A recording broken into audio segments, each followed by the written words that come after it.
segundo o curso deste mundo, segundo o príncipe da potestade do ar, do espírito que agora atua nos filhos da desobediência, entre os quais também todos nós andamos outrora, segundo as inclinações da nossa carne, fazendo a vontade da carne e dos pensamentos, e éramos, por natureza, filhos da ira, como também os demais. Mas Deus, sendo rico em misericórdia, por causa do grande amor com que nos amou, e estando nós mortos em nossos delitos, nos deu vida juntamente com Cristo. Pela graça sois salvos. E juntamente com Ele nos ressuscitou e nos fez assentar nos lugares celestiais em Cristo Jesus, para mostrar nos séculos vindouros a suprema riqueza da sua graça em bondade para conosco em Cristo Jesus. Pai eterno, nos colocamos mais uma vez diante do Senhor e humildemente pedimos que a Tua presença, Pai, venha conosco, que Tua presença permeie tudo que falarmos aqui, o coração dos meus irmãos, que a Tua palavra, que é viva e eficaz, ela seja de fato, ó Deus, pregada de forma eficaz essa noite. Que meus irmãos estejam aptos, ó Deus, a receber da Tua palavra, a serem trabalhados pelo Senhor e pelo Teu Espírito Santo, e que o Senhor tenha misericórdia da minha vida ao falar, Pai, para que seja o Senhor, tão somente o Senhor, falando através da Tua palavra, Deus. Obrigado por esse tempo, que seja o Teu Espírito Santo permeando, Pai, de uma forma muito especial, esse tempo de meditação na Tua palavra, em nome de Jesus. Amém. Tem uma canção que certamente você conhece, ela começa assim: preciosa graça de Jesus, perdido me encontrou, estando cego me fez ver, da morte me livrou. É um hino, é uma tradução de uma música americana chamada Amazing Grace. Essa canção, que traduzida seria Graça Maravilhosa, ela foi feita no ano de 1772, ou seja, já tem um bom tempo, né? Essa canção foi feita por um homem chamado John Newton e é considerada a canção cristã mais conhecida do mundo. Com certeza foi a canção mais regravada. Ela foi regravada mais de 7.000 vezes, oficialmente regravada. Então, grandes artistas como Elvis Presley, Aretha Franklin, Johnny Cash, Andrea Bocelli, todos esses artistas gravaram essa canção. E tantos corais, tantas igrejas, tantos governos, vários momentos do governo americano, momentos singulares da história. Quando caiu as Torres Gêmeas, por exemplo, essa é a música que costuma ser entoada pelo povo, principalmente ali nos Estados Unidos. E John Newton, ele tem uma história, o autor da canção, ele tem uma história muito interessante. John Newton era um alcoólatra, um traficante de escravos, que teve uma vida completamente distante do Senhor durante a maior parte da sua vida. E até que depois de um naufrágio, você pode procurar essa história, tem bastante lá na internet, você vai saber os detalhes. Depois de um naufrágio, ele pediu ao Senhor um livramento, e como para se livrar da morte, né, ele acabou se salvando desse naufrágio, mas isso despertou nele o desejo de buscar um pouco mais a Deus. E depois de um tempo de busca, John Newton veio de fato a aceitar a Jesus como seu único eterno Salvador. Ele abandonou toda essa vida pregressa, todas as questões que carregavam, todo o fardo do pecado que ele vivia, e depois, mais tarde, se tornou um grande pregador, um poeta e um autor dessa canção que desde então rompe gerações e é cantada pelo mundo inteiro. A letra de Amazing Grace significa exatamente um pouco da história do John Newton. Ele falava assim: eu era um pobre, perdido, mas eu fui achado. Eu estava cego, andava cambaleante pela rua, mas agora eu vejo. O texto que a gente acabou de ler aqui em Efésios, eu peço para que você mantenha a sua Bíblia aberta, o seu smartphone aí ligadinho. Ele apresenta uma realidade espiritual exatamente de um homem sem Deus, que tem uma transformação, que é possível ser transformado de forma radical e completa por meio do Evangelho. Esse texto, ele tem algumas lições preciosas, nos mostrando que a vida, ela pode carregar uma esperança verdadeira, que, diferente do que a gente sempre ouve por aí, né? Que a esperança está em você, que você tem as respostas para as suas questões. Não. Esse texto nos mostra que a verdadeira esperança, ela só pode vir de Deus para a vida do homem. E que é Deus que age com graça, é Deus que age com misericórdia por mim e por você, nos resgatando, nos tirando daquilo que o autor chama de morte espiritual. Então, nós vamos brevemente ver algumas lições que a gente pode extrair desse texto aqui. E a primeira lição que eu gostaria de meditar com vocês é sobre a nossa condição sem Cristo. Qual é a condição de um homem, de uma mulher sem Cristo? À luz da Bíblia, um homem sem Cristo, ele pode ser considerado um homem morto e um homem escravizado. É isso que o primeiro trecho desse texto que nós lemos diz. Olha lá o que diz o verso de 1 a 3. Leia comigo, vamos ler juntos? Pode botar aí, Rominho, consegue? Efésios, isso. Vamos ler juntos?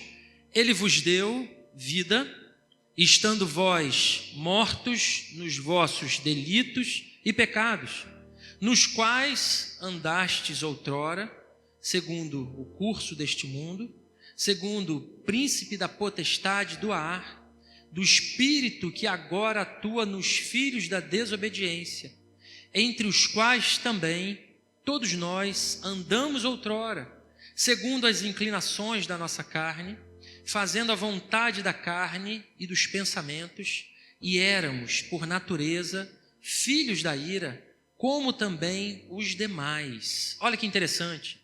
Nesse texto, Paulo descreve 3 aspectos diferentes da condição de um homem distante de Cristo. A primeira condição, ele fala que um homem distante de Cristo, ele está morto em seus delitos e pecados.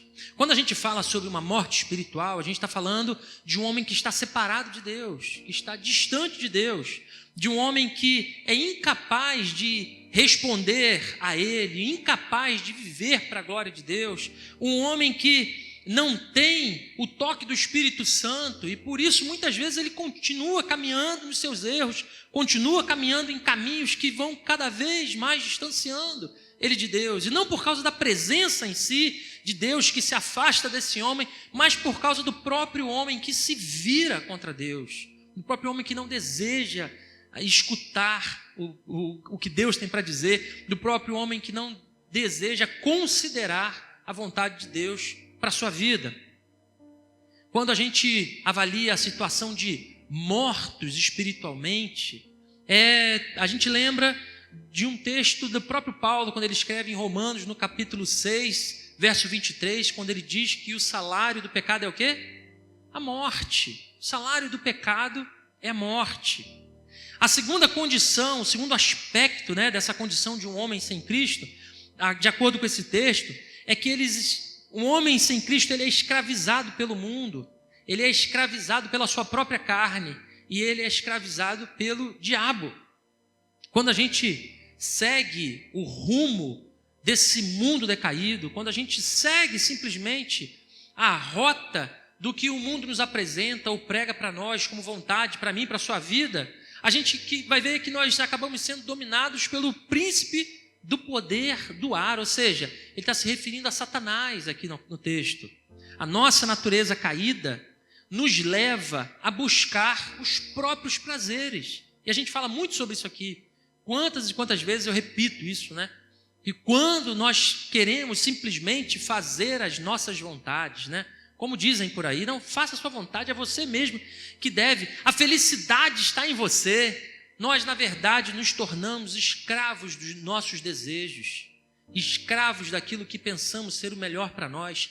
Criamos os nossos próprios prazeres, criamos as nossas próprias soluções, ou seja, Deus nos convida a caminhar de acordo com Ele, não de acordo com as nossas próprias vontades.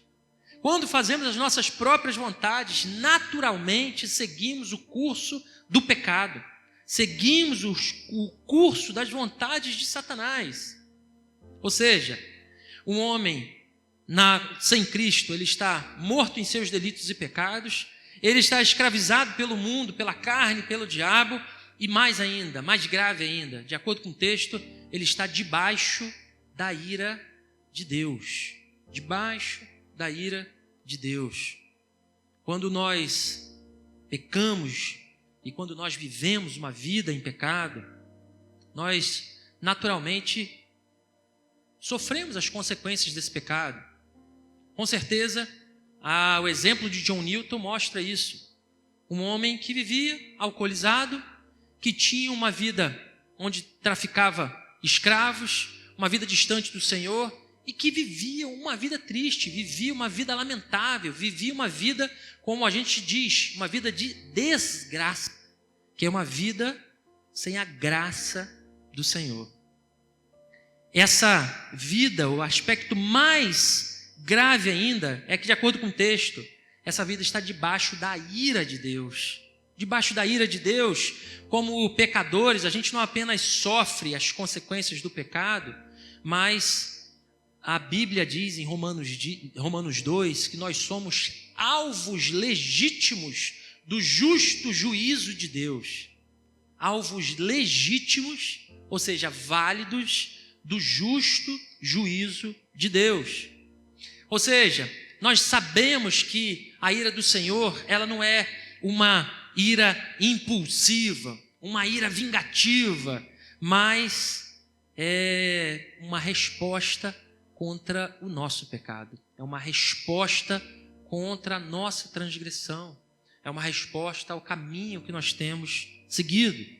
Por isso, meus irmãos, quando a gente olha que a nossa condição sem Cristo se resume a estarmos mortos espiritualmente, escravizados pelo pecado, nós vamos ver que nós precisamos reconhecer a gravidade dos nossos pecados, reconhecer e precisamos caminhar no caminho para distante do pecado, ao contrário do pecado. Esse caminho deve ser constante, eterno, é coisa que a gente nunca para. Sempre costumo dizer para os adolescentes, né, que a vontade que a gente tem, e parece muitas vezes que a linha está aqui, e a partir daqui é uma vida de pecado, e a gente fala assim, não, eu não estou no pecado, né? Eu não estou no pecado, eu estou aqui, não estou no pecado, mas eu estou aqui próximo, estou aqui próximo. E o que Deus nos convida a fazer é caminharmos contra o pecado, é virarmos as costas. Isso significa a conversão de um homem que começa a caminhar no sentido contrário do pecado. Mas ainda, nesse processo é necessário que a gente examine a nossa vida constantemente, que diante do Senhor a gente se coloque perguntando ao Senhor, clamando pelo Espírito Santo. E o Espírito Santo, meus irmãos, trabalha no meu e no seu coração, nós sabemos disso. Quantas e quantas vezes nós nos incomodamos no nosso íntimo por algo que estamos fazendo, por situações que estamos vivendo, e o Espírito Santo incomoda o nosso coração. E nós somos chamados a obedecer ao chamado do Espírito Santo, a esse incômodo que o Espírito Santo nos dá. Mais ainda, valorize a justiça do Senhor, que Ele não ignora o pecado. O pecado, apesar de toda a graça, de todo o amor de Deus, ele tem as suas consequências, e nós sabemos disso. Por isso, em nome de Jesus, valorize a justiça de Deus, tenha temor diante de Deus.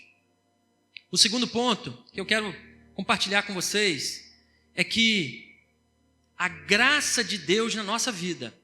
Nós primeiro vimos um estado de um homem em completa desgraça.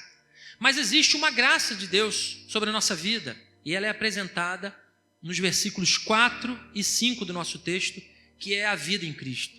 Existe uma graça de Deus que pode repousar sobre a nossa vida, sobre a vida do homem que não tem, que é a própria vida de Cristo.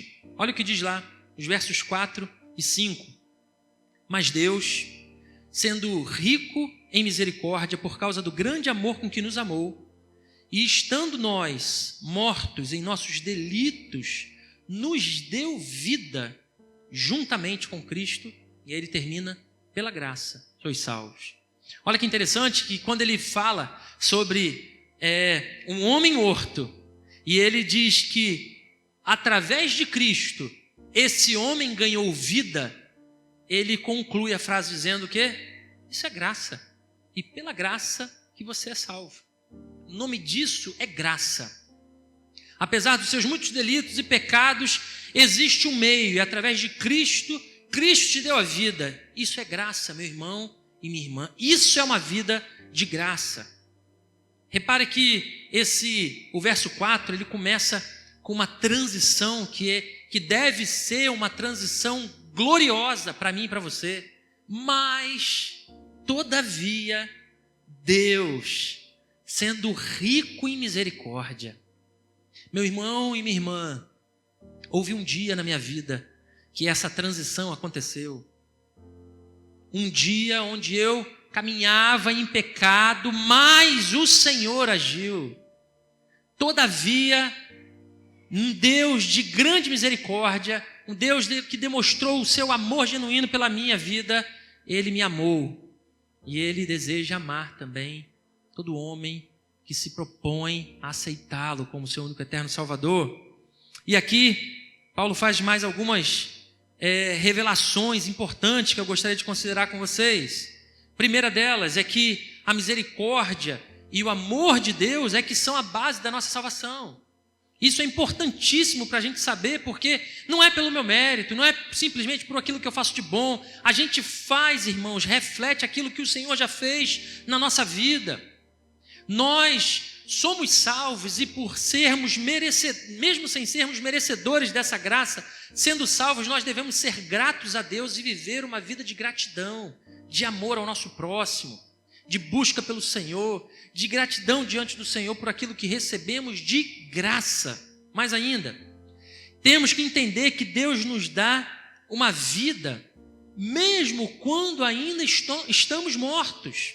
Ou seja, assim como aconteceu no exemplo de Lázaro, né? Quando para nós, seres mortais, se não considerássemos nada de espiritual, a morte é o fim de tudo, não é isso?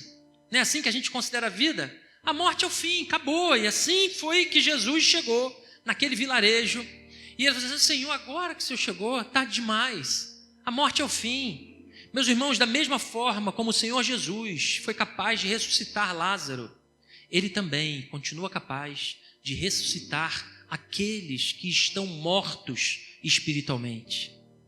Talvez você que esteja aqui hoje, talvez você até que frequente a igreja, talvez você que tenha tido um tempo de comunhão mais íntima com o Senhor, mas hoje se considera, como dizem, né, uma terra seca, alguém que está morto espiritualmente. O Senhor é capaz de ressuscitar.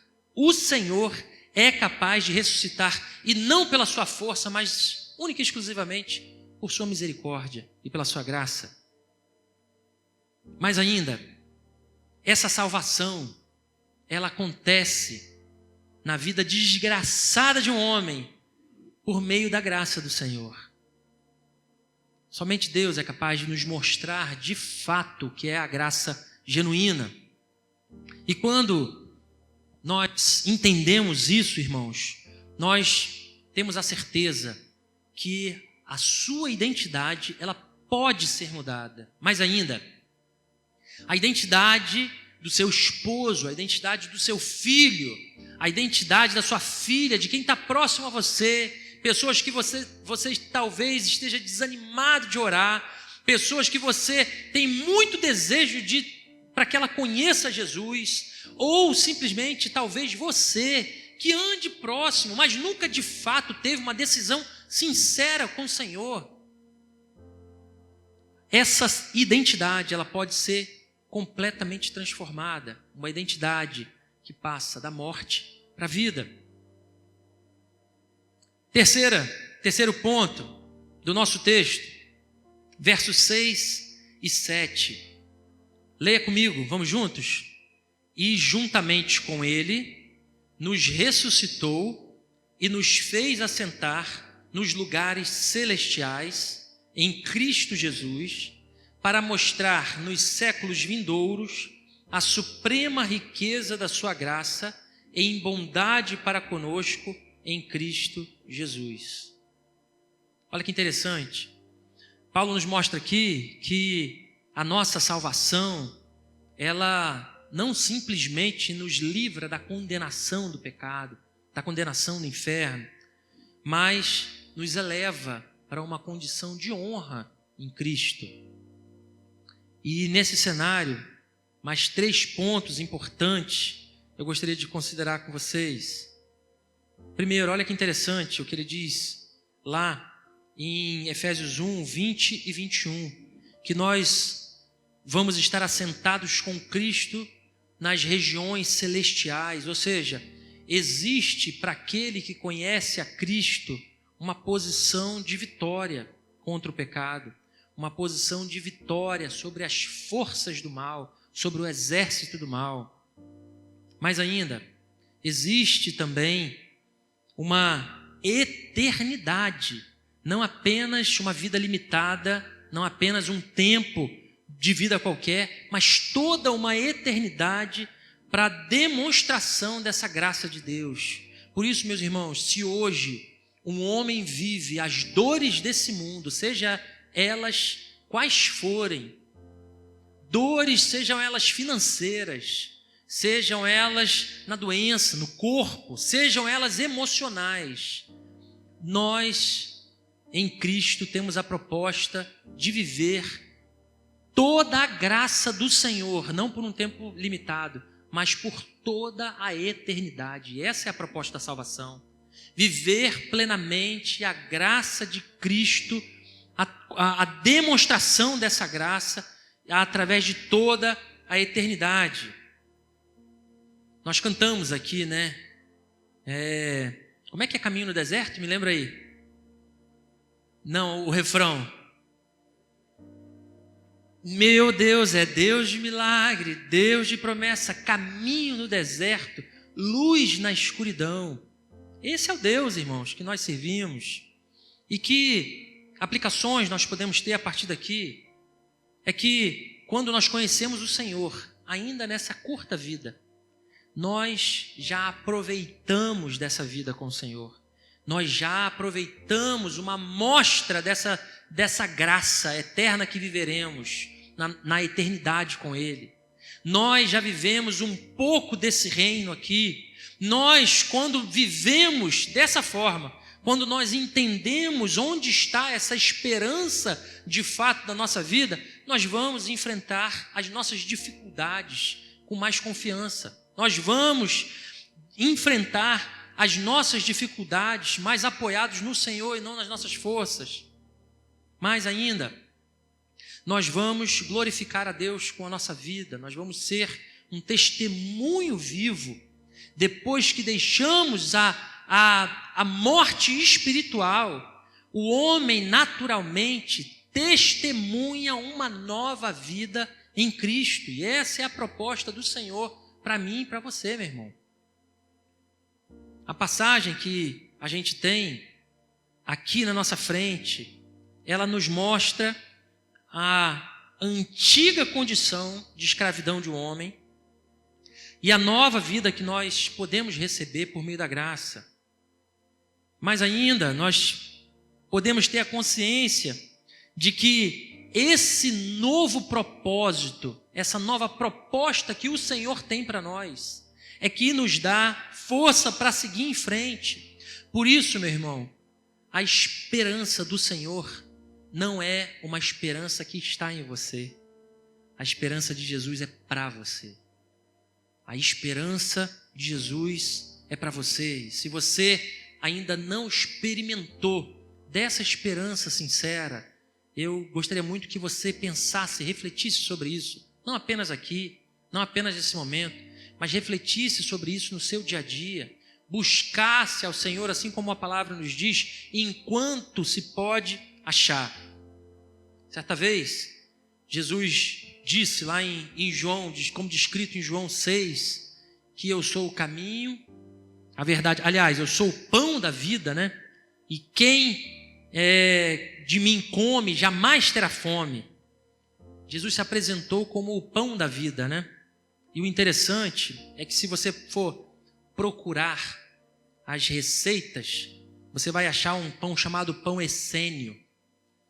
Existe, junto dos teólogos, uma expectativa, né? Talvez muitos pensam que Jesus possa ter convivido muito próximo dos essênios, que era uma das tribos dos judeus. Inclusive foram através dos essênios que a palavra do Senhor foi preservada. Era uma tribo que tinha como característica a santificação. Então, provavelmente João Batista pode ter sido um essênio, porque eles ficavam retirados, eles ficavam separados. E o que muitos teólogos consideram, a gente não pode afirmar isso, mas que certamente Jesus teve um convívio próximo. Fato é que uma das receitas consideradas curativas pelos essênios era o que eles chamavam de pão vivo. E por que eles chamavam de pão vivo? Porque os grãos de trigo utilizados nesse pão eram grãos que eram colocados de molho, e eles esperavam que esse grão germinasse, para depois desse processo do início que ele era germinado, ele fosse trabalhado e fosse transformado em pão. E eles consideravam que esse pão, ele era um pão curativo. Então, a mulher, quando tinha filhos, ela recebia e comia desse pão. Um doente, quando recebia os seus cuidados ali na cama, eles faziam desse pão para alimentar esse doente. Ou seja, era um pão que alimentava, era um pão que trazia uma pureza alimentar, e era considerado um pão que trazia força, trazia vigor. Por isso ele era considerado, chamado de pão vivo. E Jesus mais tarde disse: eu sou o pão vivo que desceu do céu, e mais ainda, aquele que prova de mim jamais terá sede. Meu irmão e minha irmã, o desafio que eu tenho para você é que, independente da sua luta, a luta que talvez você esteja vivendo hoje, talvez luta no seu coração, talvez lutas emocionais, talvez lutas na sua família, existe uma força que não é sua, mas que é capaz de vencer por você através de Cristo Jesus. Amém, meus irmãos? Essa luta pode ser vencida, ela pode ser vencida, e eu quero que você carregue essa esperança no coração, uma esperança para você. O pão vivo continua disponível para mim e para você. O pão vivo é capaz de te dar forças para seguir adiante. O pão vivo é capaz de tirar você da morte espiritual. O pão vivo é capaz de transformar a sua realidade, talvez doente, talvez debilitado emocionalmente ou espiritualmente. O pão vivo é a resposta. Eu quero orar com você, eu quero convidar para que você feche os seus olhos diante daquilo que a gente falou aqui, que você medite, não apenas aqui, mas na sua casa também, e que você leve essa meditação em nome de Jesus. Feche seus olhos, vamos falar com o Senhor. Se coloque em oração nesse instante, e eu quero fazer uma pergunta enquanto você ora. Eu quero ver todos vocês abaixados, com as cabeças abaixadas, falando com o Senhor. Você que deseja uma oração e deseja sinalizar para que a gente ore pela sua vida, que talvez você se considere necessário para receber esse pão vivo hoje. E sinalize, por gentileza, eu quero orar pela sua vida. Você que deseja receber e provar desse pão vivo do Senhor, você quer receber uma oração, eu quero orar por você. Apenas sinalize. Eu não vou te chamar aqui na frente. Quero só orar por você. Amém. Amém. Amém. Amém. Amém. Amém. Amém. Amém. Amém.